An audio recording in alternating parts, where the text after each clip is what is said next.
အီရန်နိုင်ငံနဲ့ပတ်သက်ပြီးဒေသတွင်းစစ်ရေးတင်းမာမှုတွေမြင့်တက်နေချိန်ဖြစ်ပါတယ်။ဒီချိန်မှာအီရန်ရေးနဲ့ပတ်သက်လို့စစ်ရေးရာကူညီပေးဖို့အမေရိကန်သမ္မတဒေါ်နယ်ထရန့်ရဲ့တောင်းဆိုချက်ကိုဂျာမနီနိုင်ငံဘက်ကပြတ်ပြတ်သားသားညှင်းဆိုလိုက်ပါတယ်။ဂျာမနီကာကွယ်ရေးဝန်ကြီးဘော်ရစ်ပစ်စတိုရီယပ်စ်ကဟော်မုစ်ရေလက်ကြားနှုံချုံရေးကိစ္စနဲ့ပတ်သက်ပြီးရှင်းလင်းပြောကြားခဲ့ပါတယ်။စစ်ရေးနယ်လန်းတာတန်တမနီလန်းဒီကိုသာအဓိကထားဆောင်ရွက်သွားမယ်လို့ဆိုပါတယ်။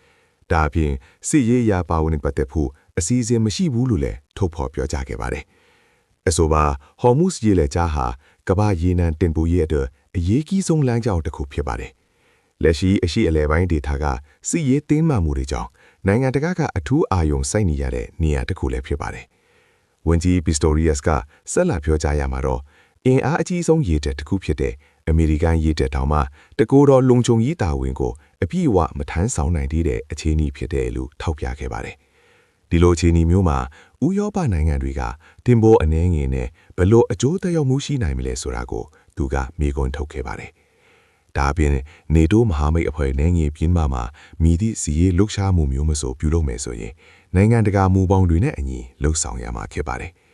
အဲဒီလိုလှုပ်ဆောင်တဲ့အခါမှာလဲဂျာမနီလွတ်တော်ဖြစ်တဲ့ဘွန်ဒက်စတာရဲ့ခွင့်ပြုချက်ကိုမဖြေမနေရယူရမယ်လို့လည်းအသိပေးပြောကြားခဲ့ပါတယ်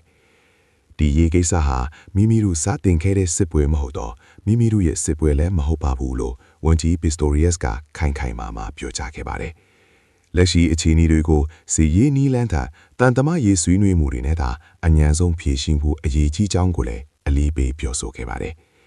ဒါကြောင့်လက်ရှိအခြေအနေတွေအရဂျာမနီနိုင်ငံအနေနဲ့နေတိုးမဟာမိတ်အဖွဲ့ရဲ့အရှိတ်နဲ့မြောက်ဘက်ဒေသတွေမှာရှိတဲ့ကာကွယ်ရေးတာဝန်တွေကိုဒါအဓိကထားပြီးဆက်လက်လှုပ်ဆောင်သွားမယ်သဘောရှိနေပါတယ်